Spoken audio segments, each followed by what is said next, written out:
tadi kan sempat cerita Mas, sempat bangkrut tadi ya, masalah dengan keluarga, dengan apa tadi restoran. Apa sih yang Mas Baim melakukan pada saat itu?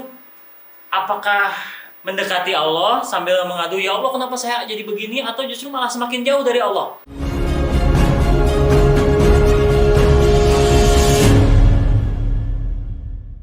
Ya. Tapi kalau sekarang kan orang tuh taunya seorang Mas Baim itu adalah Mas Baimong ini adalah seseorang yang senang berbagi dengan orang lain. Ya. Tapi yang saya tahu Mas Baimong kan tidak langsung begini. Pasti ada perjalanannya, ada masa-masa sulitnya mungkin yang kita nggak tahu ya. Boleh nggak cerita Mas, kira-kira apa sih Mas masa sulit yang Mas Baim jalanin? Sebenarnya ada keluarga waktu keluarga ya, dulu, Mas ya? jadi saya pernah dapat juga. Ada juga masalah uang 2020 juga pahit, waktu kan juga bangkrut, habis itu 2018 juga pernah. Jadi, fase itu pernah ya alami semua sih.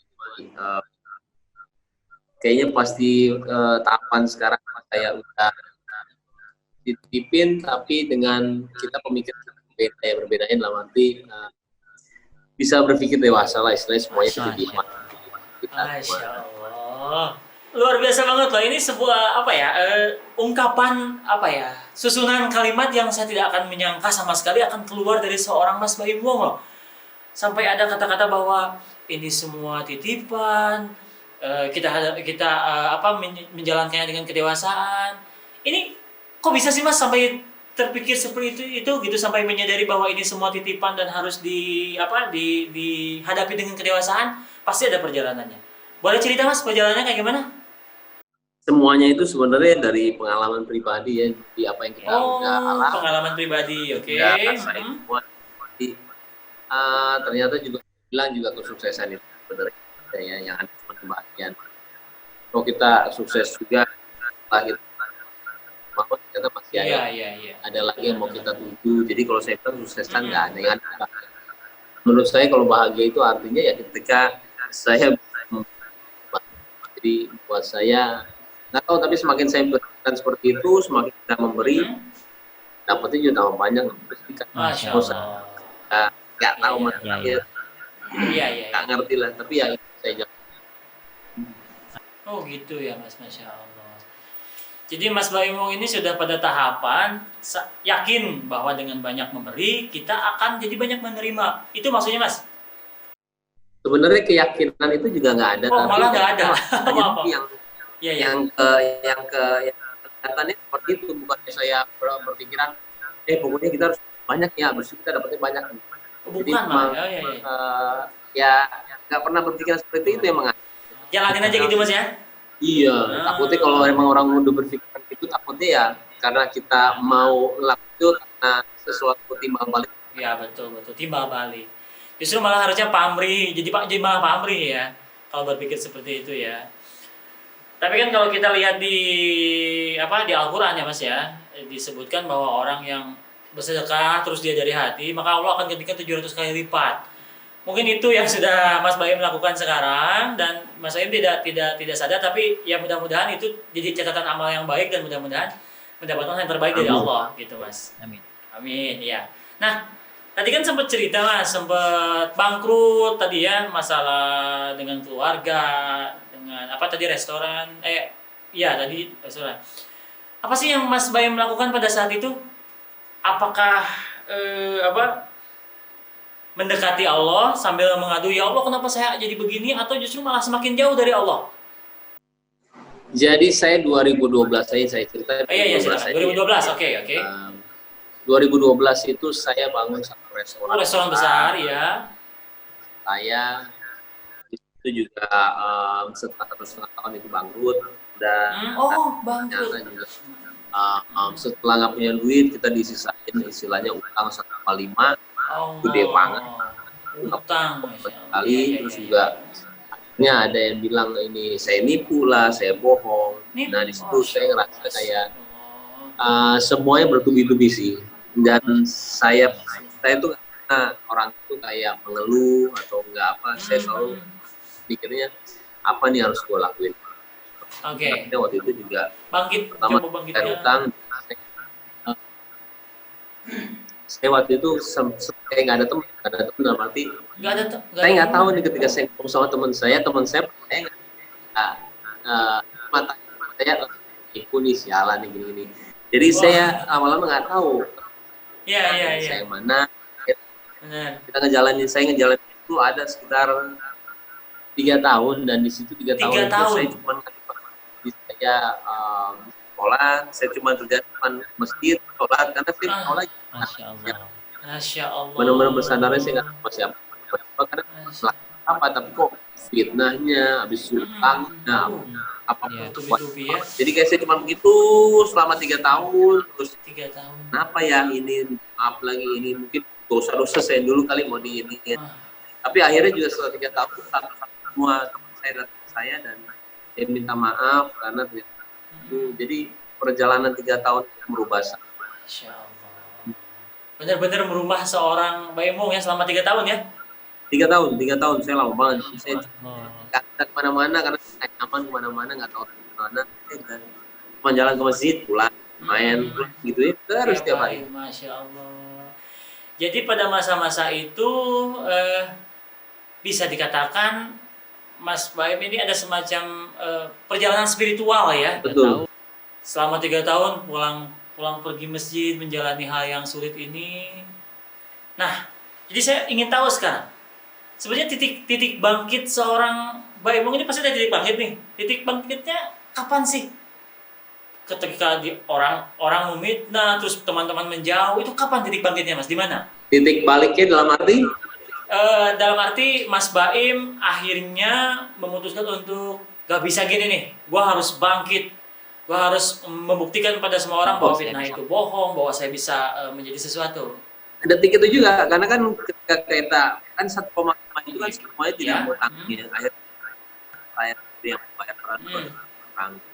Cuma saya tidak menyatakan kan juga mungkin pikirannya ya nggak tahu lah lagi dipengaruhi atau bagaimana. Saya juga nggak pernah menyalahkan, dan akhirnya kalau kita sama orang lain yang harus bergerak adalah diri. Betul. Okay. Kerja, mencari uang lagi, kan waktu itu sebenarnya kan memang sinetron lagi istilahnya lagi banyak kerjaan lah, jadi bukan berarti saya ketika bangkit cuma habis semua lah uangnya. Nah dari titik itu saya udah mulai lah ya semuanya, dan akhirnya lunas. Dan setelah semuanya itu selesai lunas ya. Saya tuh orangnya nggak pernah kayak apa, misalkan ada teman saya gitu ya, dia percaya sama itu dan mengatakan ya dari begini, saya tidak mau mendefense diri saya supaya dia itu masuk ke kubu saya. Nanti nggak maksud saya. Jadi kayak lu ke gua dong, gua nggak salah nih. Karena saya diri saya sendiri, kalian juga melihat saya seperti itu, jadi diri sendiri kok, nggak pernah berubah apa-apa. Jadi misalkan lu lihat gue seperti itu ya terserah, tapi gue tidak pernah mau istilahnya bilang ke mereka, gue tuh benar, itu mesti dong ke pihak gue. Nggak mau, orang tidak mengemis kayak begitu Jadi Mas Baim pada saat itu lebih senang memperlihatkan atau menunjukkan kepada orang-orang bahwa saya tuh begini, silakan nilai saya apa adanya lah, silakan begitu ya. Setiap apa yang kita lakuin selalu ada ya dan tidak, suka dan enggak. Misalkan harus mikirin semuanya dari segi nggak suka sama saya, sampai saya mendingan saya udah tahu apa yang saya kerjain benar, apa yang buat orang itu baik.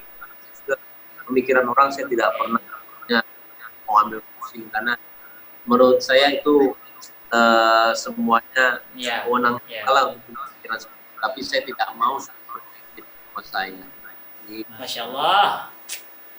Oke Mas, sekarang kan orang mengenal Mas Baim Emong itu sekarang sebagai seorang YouTuber, dan katanya dengan penghasilan yang tertinggi katanya, tapi saya kan belum tahu karena saya belum pernah ngecek rekeningnya Mas Baim Emong. Nah, waktu itu apa sih yang menjadi pemikiran Mas Baim sampai akhirnya membuat konsep YouTube yang sekarang dipakai gitu? Kalau dulu kan tidak begitu. Nah kalau sekarang apa sih yang kepikiran Mas sampai bisa jadi hal seperti ini? Sebenarnya ya, saya juga bikin YouTube itu sudah 2 kali. 2 kali, ya. Ya, tapi saya tetap buat, habis itu buat dan Iya. ketika memang ada istri saya, Paula, Nah istri ya. nggak sengaja juga, juga waktu itu dibilangnya sosial eksperimen terus saya tidak pernah tahu itu. Malah tidak tahu ya sosial eksperimen. Oke. Ngelakuin orang, habis itu suka ngasih uang. Iya. Jadi nggak pernah berpikir. Jadi kalau dibilang juga ketika awal saya mau buat YouTube itu, saya waktu itu lagi bangun rumah yang buat orang bukan. Dan pas mau posting itu saya meeting dulu tuh sama intern ini. Kita buat nggak ya? Kita posting nggak ya? Kita takutnya apa yang kita lakuin itu gede nih sebetulnya. Tapi kalau nggak dapat pahala kan kayaknya, aduh gimana ya? Saya bilang di post atau enggak ya? Karena kita apa yang kita lakuin ini gede nih. Saya tidak siap pahalanya. Penting nggak di post. Gara-gara takut Erika. Tidak di post dulu ya. Jadi akhirnya nggak post dan nggak sengaja setelah itu pada kejadian. Akhirnya saya nggak orang, saya post dan ternyata itu bagus semua. Dan di situ saya berpikiran mungkin memang ada baiknya juga kali kita post ya. Makanya kalau sekarang itu pahala tergantung wajib. Berarti kita nggak usah jauh banget juga. Betul. Ya, yang penting isinya niat kita baik, niat kita ini, jangan terlalu jauh kita mikir dalam Erika enggak. Lakuin aja yang benar sih. Oke, Mas. Baik. Luar biasa, Masya Allah, Mas. Ini saya kan tahunya kalau netizen biasanya sering apa ya? Kita hilangkan kata julid lah. Maksudnya sering banget penasarannya luar biasa. Sampai akhirnya kadang-kadang dia suka ngomong apa sih kebaikan diposting gitu buat apa? Nah, Mas Baim menghadapi hal seperti itu gimana sih? Jadi sebenarnya juga saya nggak tahu ya sampai sekarang saya ngelakuin itu, saya ngerasa memang itu apa yang mau saya lakuin dan passion saya. Orang mau bilang itu adalah ini, toh mereka semua bisa ngelakuin. Saya pun juga sebenarnya bisa ngelakuin sendiri ya. Orang yang ngasih karena ini, orang yang ngasih karena ini, orang yang ngasih karena ini. Saya sudah sangat bisa membedakan. Tapi saya tidak bisa menilai diri saya sendiri seperti itu. Suruh orang lain aja menilai kalau saya. Tapi kalau misalkan ada orang seperti itu, ya kan tadi saya bilang, kalau memang ada akan ada yang ada beda dan sebagainya. Iya, betul. Jadi kalau saya bilang lumrah aja punya pemikiran seperti itu, saya tidak pernah dendam, nggak pernah menyalahkan mereka. Lama banget punya pemikiran kayak gitu. Toh juga saya istilahnya melakukannya karena saya mau gitu loh. Jadi tergantung pemikiran orang aja saya. Kalau nggak ngerugiin orang. Itu dia yang penting. Kita nggak juga pakai uang orang gitu kan, Mas ya. Gini. Maaf. Ini gini. Seorang Mas Baim Wong itu kan sekarang suka kalau saya lihat di media itu sering banget didatengin oleh orang yang minta bantuan. Sering banget saya lihat gitu. Sampai pernah lihat Mas Baim juga marah-marah. Nah, gimana sih cara menghadapinya gitu, Mas Baim? Ya saya juga taunya ya mungkin Mas Baim ingin bantu semua orang, tapi saya ingin tahu bagaimana sih menghadapinya, Mas? Makanya saya tuh sering banget bilang saya tolong jauhkan dari kata-kata suka bantu, baik, suka nolong, habis itu ikhlas. Karena menurut saya tuh sifat cuma punya Allah. Jadi kalau saya tuh merasa saya masih jadi orang biasa. Nggak marah, Masya Allah, ngeselin orang. Jadi kalau misalnya kita ngelakuin suatu hal yang begitu, tiba-tiba orang lihatnya lain loh, kok orangnya begini sih aslinya jadi tahu nggak ya? Bilang saya orang biasa, mas. Kalau misalkan kita kalau baik orangnya suka nolong ya beban di saya, karena saya istilahnya menjadi dari diri saya sendiri, nggak mau aja saya bebanin itu, akhirnya kita malah nggak jadi diri sendiri ya, jadi betul. Saya masih istilahnya aja. Jadi kalau saya bilang ya nggak tahu ya, saya pemikirannya terkadang kalau misalkan ada orang di depan juga ya saya selalu bilang bukannya saya nggak mau kasih, baiknya dan orang akan berduyun-duyun di sini terus tiap hari. Betul itu dia. Mau benar saya lakuin kalau misalkan ada orang. Bisa, maaf karena saya nggak salah sih. Masya Allah. Baik, jadi tetap disikapi dengan bijak semuanya Mas ya. Maksudnya Mas Baim ingin menjadi orang yang ya sebagai sejatinya Mas Baim gitu ya. Gitu ya. Jadi tidak mau terganggu oleh hal-hal begitu. Oke. Mas Baim ini ada pertanyaan sedikit banget yang berhubungan dengan Mas Baim. Mas Baim kan punya teman-teman ya luar biasa nih, ada Sultan Andara gitu, Sultan Bintaro. Apa Mas Baim mau jadi sultan juga? Enggak. Saya takut lah, takut. Takut ya, Masya Allah ya. Saya takut ada orang jadi kamu dengki aja. Saya takut. Gitu. Karena saya takut apa yang kita post, apa yang saya post itu saya mau itu mau jadi tempat buat saya, bukan pikiran kayak. Karena kan strata sosial itu beda-beda. Cuman kan sebagai YouTuber juga berhak memilih apa yang dia senengin ya. Kalau saya kalau ditanya takut, saya takut bertanggung jawab. Takut ya Mas ya? Ya, karena saya orang begitu banget sama orang. Ya, sebelum post itu pikiran dulu orang yang Masya Allah. Ini jawaban yang luar biasa dari seorang Mas Baimong gitu ya, dengan segala kalau saya bilang tawadu gitu ya, berendah hati gitu. Jadi saya sepertinya melihat apa ya, dari proses 3 tahun ini, dari 3 tahun yang waktu itu gitu, kayaknya sekarang seorang Baimong itu punya kata-kata bijak yang apa ya, agak tinggi gitu. Apa mungkin sekarang sering ikut kajian baru istilah saya tuh mau ikut kajian, cuma karena waktu terbatas saya tuh lihat di YouTube ya, kajian orang.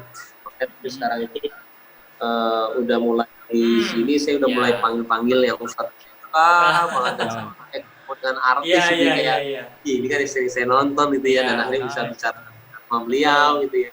Apalagi ilmunya saya tuh pengen tahu kalau Ustadz tuh sebenarnya ajaran pasti sebenarnya bagus, tapi sebenarnya saya lihat karakter dia kalau kita mencerminkan dia sebagai Ustadz, saya tuh suka merhatiin dia, dan kebanyakan hampir 99% yang saya temuin itu memang orang hebat semua di keluarganya.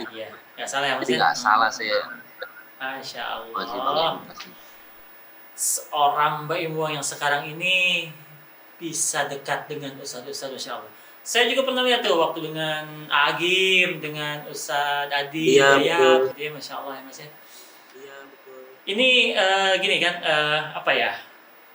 Saya dengar katanya ketika sekarang Mas Baim sering ikut kajian atau sering mendatangkan Ustadz begini, katanya sampai berkurang follower. Maaf ini agak-agak, aduh Mas, sebenarnya bukan nggak mau gosip, cuman ada rumor begitu, gimana nih Mas?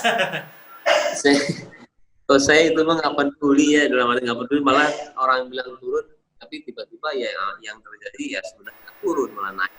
Malah naik. Saya tuh nggak pernah mikir kayak gitu Kang. Beneran saya tuh benar-benar kalau emang mau turun sok aja, kalau emang mau naik juga nama saya mereka untuk subscribe sama. Iya, saya jadi sendiri. Jadi kalau saya bilang saya tuh orangnya begitu, kayak barang hilang aja kita akan nyari ya. Tapi saya diajarin ayah saya bilang semua itu adalah titipan. Diajarin ayah ya, hilang. Kita itu kayak istilah nyarinya kayak barangnya kita. Itu bukan barang kamu, itu titipan. Jadi kalau hilang ya sudah. Gitu baru. Semudah itu kalau saya benar-benar kalau hidup itu kayak dimudahinnya dari pengertian, dari kalimat. Jadi supaya kita jalanin itu kayak air yang tenang aja gitu, jalan lihat orang. Jadi kayak saya ngelihat orang mau sebos apa, pemimpin buat saya semuanya sama. Saya nggak punya rasa ketakutan sama. Buat saya semuanya sama. Gitu, Masya Allah, luar biasa. Masya Allah. Saya kayak bukan ngobrol sama seorang artis gitu loh ini. Kayak ngobrol sama seorang teman, maaf ya. Tapi kayak dekat gitu, tapi isi omongannya dalam semua gitu Mas, Masya Allah ya. Menurut saya ini hal yang baru menurut saya yang bisa disampaikan dari seorang Mbak Imwang gitu. Sudah sampai ke titik ini dan luar biasa. Baik Mas Baimong, Ini pertanyaan terakhir sih dari saya. Boleh. Saya ingin tahu nih. Mungkin Mas Baim bisa bercerita sedikit atau memberikan motivasi kepada orang-orang tentang bagaimana sih menjadi seorang pribadi yang lebih baik lagi, menjadi seorang pribadi yang secara tidak langsung menjadi seorang penggerak perubahan. Karena Mas Baimong ini bisa dikatakan sebagai salah seorang penggerak perubahan yang sukses ya, mengajak orang untuk berbuat baik kalau kata saya sih begitu. Adakah motivasi, adakah kalimat atau adakah kata-kata bijak atau tips yang mungkin bisa dibagikan kepada semua sahabat cinta Quran untuk merubah ke arah yang lebih baik? Silakan Mas. Oke. Terkadang Silakan, Mas. menurut pribadi saya ya, salah atau benar saya juga dikoreksi. Cuman saya selalu bilang di saya sendiri, saya tidak pernah merencanakan apa yang mau saya lakukan. Tidak direncanakan, ya. Apa yang mau saya lakukan, bahagia apa yang mau saya lakukan gitu ya. Jadi tiba-tiba kalau misalkan dari semua itu saya baca kadang menjadi inspirasi, menjadi panutan orang. Saya kadang masih mikir apa memang saya melakukan itu ya. Wah, tapi pernah satu kejadian di Bogor itu, jadi ada orang berusaha laki-laki 50-an, 60-an. Kalau misalnya perempuan kan biasa gitu ya, misalkan dia ngefans sama kita. Iya. Laki-laki masih peluk saya menangis. Laki-laki 50 tahun meluk ya. Saya sudah membuat perubahan di hidup dia. Saya bingung gitu loh, apa memang saya memang seperti itu. Dari situ saya udah langsung berpikiran berpikir ya, yang tadi saya santai akan semuanya, ternyata memang apa yang saya lakuin itu dampak banyak buat orang lain gitu loh. Di situ saya mulai hati-hati dengan apa yang saya posting, apa yang saya lakuin. Tapi semuanya itu kembali ya, kalau saya terkadang kalau merencanakan, jadi takutnya orang-orang di yang nonton sekarang ini juga, kita harus punya suatu hal yang pikirannya malah nggak jadi. Mending kita ngelakuin apa yang kita mau. Kalaupun itu adalah baik, dia akan ikutin sendiri semuanya gitu. Tapi dari ya, saya makanya mikirin orang akan mikir apa. Balik lagi, yang orang terhadap kita mereka nonton, dia tahu kok kita jujur atau enggak, kita bohong atau enggak. Dia jujur, dia tahu semua, mata itu nggak bisa dibohong. Betul. Dari semua hal, ini karena ini karena ini. Jadi kalau saya bilang, kalau mau menjadi sesuatu, saya bilang jadi diri sendiri, jujur apa adanya, dan saya sudah jujur. Karena ketika saya jujur itu, saya tidak pernah istilahnya. Jadi kalau sekalinya orang bohong itu, dia akan memulai kata-kata lagi. Bohong lagi, benar. Terus dan takutnya ya akan numpuk seperti itu. Kalau udah yakin, kita mau ketemu siapa-siapa juga mau nanya apa. Iya. Sesuatu, dan itu kunci saya sampai sekarang ya, sampai detik ini. Jadi kalau saya juga bilang soal apa, saya bangkrut, orang bilang saya nipu, karena semua saya jujur. Jadi dalam arti jujur, kalau kita apa adanya, kita proses lain. Jadi nggak ada otak yang bikin satu sel satu pikiran. Nah, buat saya sih seperti satu, jujur, dan kalau misalkan sudah jangan pernah kita kecewakannya ya, karena kepercayaan nomor satu. Jadi kalau dari segi pekerjaan, dari segi kehidupan, kalau orang sudah percaya, mau produser, mau itu ustadz, mau itu apapun, jangan pernah kita bicara. Betul. Percaya kunci sukses kita ada di orang-orang itu, mudah-mudahan kita penggerak. Semuanya itu penggerak itu bukan dari orang masyarakat juga. Sangat sulit percaya itu. Iya, betul sekali. Kepercayaan ya. Masya Allah, luar biasa. Jadi jujur menjaga kepercayaan adalah kunci dari seorang Baim Wong.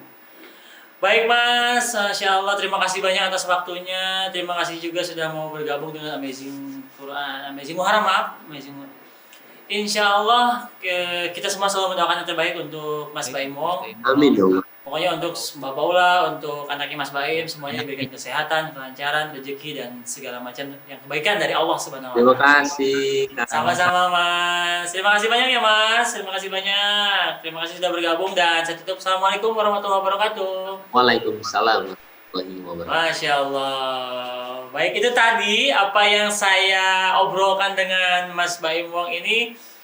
Mudah-mudahan mendapatkan keberkahan, mudah-mudahan mendapatkan apa semacam motivasi ya bagaimana seorang Baim Wong bisa sampai pada titik ini. Ya, itu luar biasa. Jadi beliau ini apa bagaimana dia menjalani kehidupannya, bagaimana dia sampai sekarang 3 tahun loh ketika Mas Baim itu jatuh dan akhirnya dia bolak-balik masjid, mendekati Allah sampai akhirnya mencapai titik mungkin hijrah kalau dalam bahasa kita. Dan itulah kekuatan hijrahnya di situ dan beliau sekarang menjadi penggerak perubahan, bisa menjalani hidup sesuai dengan apa yang sudah dilakukan dari hijrah tadi.